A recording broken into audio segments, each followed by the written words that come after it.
Hi friends, ಎಲ್ಲರಿಗೂ ಯುಗಾದಿ ಹಬ್ಬದ ಶುಭಾಶಯಗಳು. ನಾವು ಇವತ್ತು ಯಾವ ಥರ ಹಬ್ಬ ಮಾಡಿದ್ದೀವಿ ಅಂತ ನಿಮ್ಮ ಹತ್ರ ಶೇರ್ ಮಾಡ್ಕೊತೀನಿ ಫ್ರೆಂಡ್ಸ್. ನಾವು ದೇವ್ರ ಪಾತ್ರೆ ಎಲ್ಲ ನೈಟೇ ತೊಳೆದಿಟ್ಟಿದ್ದೆ ನಾನು. ಮತ್ತು ಬೆಳಗ್ಗೆ 5 ಗಂಟೆಗೆ ಎದ್ದು ಸ್ನಾನ ಮಾಡಿ ಆಚೆ ಎಲ್ಲ ತೊಳೆದು ರಂಗೋಲಿ ಹಾಕಿ ನೋಡಿ, ಈ ಥರ ಮಾವಿನ ಎಲೆ ತಂದು ಎಲ್ಲ ತೋರಣ ಕಟ್ಟಿ ನೋಡಿ, ಪೂಜೆ ಎಲ್ಲ ಮಾಡಿ ತುಳಸಿ ಗಿಡ ಹತ್ರ ದೀಪ ಹಚ್ಚಿ ನೋಡಿ ಫ್ರೆಂಡ್ಸ್, ಈ ಥರ ಎಲ್ಲ ರಂಗೋಲಿ ಎಲ್ಲ ಹಾಕಿ ಹೊಸಲಿಗೆ ಎಲ್ಲ ಅರಿಶಿನ ಇಕ್ಕಿ ರಂಗೋಲಿ ಹಾಕಿ ನೋಡಿ ತೋರಣ ಎಲ್ಲ ಕಟ್ಟಿ, ತೋರಣ ಕಟ್ಟೋದ್ರಲ್ಲೇ ಒಂದು ಲಕ್ಷಣ ಇರುತ್ತೆ ಮನೆಗೆ.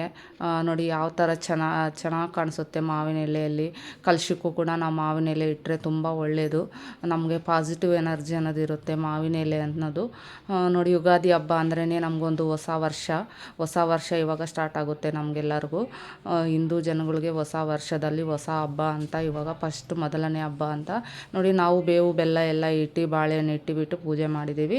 ನಮ್ಮ ಮಕ್ಕಳು ಮಾಡಿದ್ದಾರೆ ಯುಗಾದಿ ಪಚ್ಚಡಿ ಅಂತ, ತುಂಬ ಚೆನ್ನಾಗಿತ್ತು ಫ್ರೆಂಡ್ಸ್. ನೋಡಿ, ನಾನು ಇವಾಗ ಪೂಜೆ ಎಲ್ಲ ಮುಗಿಸಿದ್ದಾಯಿತು. ಪೂಜೆ ಎಲ್ಲ ಮುಗಿಸ್ಬಿಟ್ಟು ಇನ್ನು ಏನಪ್ಪ ಅಂದರೆ ನಾವು ಒಬ್ಬಟ್ಟನ್ನ ಮಾಡೋಣ ಅಂತ ನಾನು ಪೂಜೆ ಎಲ್ಲ ಮುಗಿಸಿ ಒಬ್ಬಟ್ಟು ಮಾಡಿ ಆಮೇಲೆ ದೇವ್ರ ಹತ್ರ ಇಡೋಣ ಅಂತ ನೋಡಿ ಎಲ್ಲ ಆಯಿತು. ಇವಾಗ ಒಬ್ಬಟ್ಟಿಗೆ ಮಾಡೋಣ ಅಂತ ಸ್ಟಾರ್ಟ್ ಮಾಡ್ತೀನಿ. ಓಕೆ ಫ್ರೆಂಡ್ಸ್, ನಮ್ಮ ದೀಪು ಕುಕ್ಕಿಂಗ್ ಚಾನಲ್ಗೆ ಸ್ವಾಗತ. ಎಲ್ಲರೂ ಸಬ್ಸ್ಕ್ರೈಬ್ ಮಾಡಿ, ಲೈಕ್ ಮಾಡಿ, ಶೇರ್ ಮಾಡಿ, ಕಮೆಂಟ್ ಮಾಡಿ. ನಮ್ಮ ವಿಡಿಯೋ ಯಾವ ಥರ ಇದೆ ಅಂತ ನೀವು ಕಮೆಂಟ್ ಮಾಡಿ. ಒಬ್ಬಟ್ಟನ್ನ ಯಾವ ಥರ ಮಾಡೋದಂತ ನೋಡೋಣ ಫ್ರೆಂಡ್ಸ್. ನಾನು ಒಂದು ಪಾತ್ರೆಯಲ್ಲಿ ನೀರಿಟ್ಟಿದ್ದೀನಿ. ನೀರು ಕುದಿಯೋಕೆ ಬಿಟ್ಬಿಟ್ಟು 1 kg ಬೇಳೆ ತೊಗೊಂಡಿದ್ದೀನಿ ಫ್ರೆಂಡ್ಸ್. ಬೇಳೆ ತೊಳೆದುಬಿಟ್ಟು ನಾನು ನೋಡಿ ಕುದಿಯೋ ನೀರಿಗೆ ಹಾಕ್ತಾಯಿದ್ದೀನಿ. ಇವಾಗ ನಾವು 1 kg ಬೇಳೆ, 1 kg ಬೆಲ್ಲ ಮತ್ತು 1 kg ಮೈದಾ ತಗೋಬೇಕು ಫ್ರೆಂಡ್ಸ್. ನಾನು ಅದೇ ಥರನೇ ಎಲ್ಲ ಸೇಮ್ ತಗೊತೀನಿ. ಮತ್ತು ತಗೊಂಡು ನೋಡಿ, ಬೇಳೆ ಬೇಯ್ತಾ ಇರುತ್ತೆ. ಈ ಥರ ಹಾಕ್ಬಿಟ್ಟು ಬೇಳೆ ಬೇಯೋ ಅಷ್ಟೊತ್ತಿಗೆ ನಾವು ಸ್ವಲ್ಪ ಹಿಟ್ಟನ್ನ ಕಲಸಿಟ್ಕೊಳ್ಳೋಣ ಒಬ್ಬಟ್ಟಿಗೆ.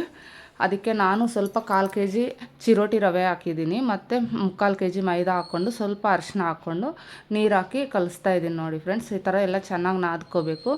ಎಷ್ಟು ನಾವು ಹಿಟ್ಟು ಕಲಸೋದ್ರಲ್ಲಿರುತ್ತೆ, ಮತ್ತು ಆಯಿಲ್ ಹಾಕ್ಬಿಟ್ಟು ಸ್ವಲ್ಪ ನಾದ್ಬಿಟ್ಟು ಹಂಗೆ ಇಟ್ಟರೆ ನೆನಿಬೇಕು 1 hour. ನೋಡಿ, ಅಷ್ಟೊತ್ತಿಗೆ ಬೇಳೆ ಕೂಡ ಬೆಂದಿದ್ದಾಯಿತು.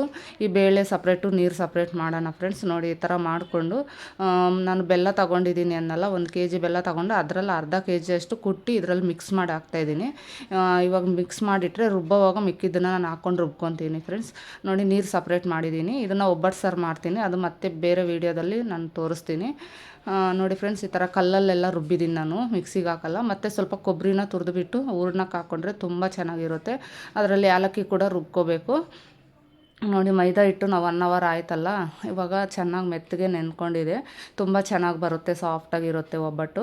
ಯಾವ ಥರ ಮಾಡಬೇಕು ಅಂತ ನೋಡಿ ಫ್ರೆಂಡ್ಸ್. ಈ ಥರ ನಾದ್ಕೊಂಡು ಎಷ್ಟು ಬೇಕೋ ಅಷ್ಟು, ನಮ್ಗೆ ಯಾವ ಸೈಜ್ ಬೇಕಂದ್ರೆ ಆ ಸೈಜು, ಅದಕ್ಕೆ ಸ್ವಲ್ಪ ಹೂರಣ ಇಟ್ಬಿಟ್ಟು ಅದನ್ನು ಮುಚ್ಚಿಬಿಟ್ಟು ನಾವು ಅದನ್ನು ಒಂದು ತವ ಇಟ್ಬಿಟ್ಟು ನೀಟಾಗಿ ತಟ್ಟಿಬಿಟ್ಟು ಹಾಕಬೇಕು ಫ್ರೆಂಡ್ಸ್. ನೋಡಿ, ಇಷ್ಟೇ ಈಸಿಯಾಗಿರುತ್ತೆ ಫ್ರೆಂಡ್ಸ್ ಒಬ್ಬಟ್ಟು ಮಾಡೋದು. ತುಂಬ ಚೆನ್ನಾಗಿರುತ್ತೆ, ಟೇಸ್ಟಿಯಾಗಿರುತ್ತೆ. ಯಾವಾಗೋ ಒಂದು ಸಲ ಮಾಡೋದಲ್ಲ, ಅದಕ್ಕೆ ನಿಧಾನಕ್ಕೆ ಮಾಡ್ಕೊತಾ ಇದ್ದೀನಿ ನಾನು. ನೋಡಿ ಫ್ರೆಂಡ್ಸ್, ಈ ಥರ ಮಾಡಿಕೊಂಡು ಒಂದು ತವ ಇಟ್ಬಿಟ್ಟು ಅದರಲ್ಲಿ ಸ್ವಲ್ಪ ಆಯಿಲ್ ಹಾಕ್ಬಿಟ್ಟು ಈ ಥರ ನಾವು ಎಲ್ಲ ಒಬ್ಬಟ್ಟನ್ನ ರೆಡಿ ಮಾಡ್ಕೋಬೇಕು ಫ್ರೆಂಡ್ಸ್. ಇಷ್ಟೇ ಫ್ರೆಂಡ್ಸ್ ಇವತ್ತಿನ ವೀಡಿಯೋ. ನಿಮ್ಗೆ ಹೇಗೆ ಅನ್ನಿಸ್ತು ಅನ್ನೋದು ನಮಗೆ ಕಮೆಂಟಲ್ಲಿ ಕಾಮೆಂಟ್ ಮಾಡಿ ತಿಳಿಸ್ಕೊಡಿ. ನಮ್ಮ ಎಲ್ಲರಿಗೂ ಇನ್ನೊಂದು ಸಲ ಯುಗಾದಿ ಶುಭಾಕಾಂಕ್ಷೆಗಳು. ಎಲ್ಲರೂ ಚೆನ್ನಾಗಿರ್ಬೇಕಂತ ಮನಸ್ಫೂರ್ತಿಯಾಗಿ ಕೇಳ್ತೇವೆ.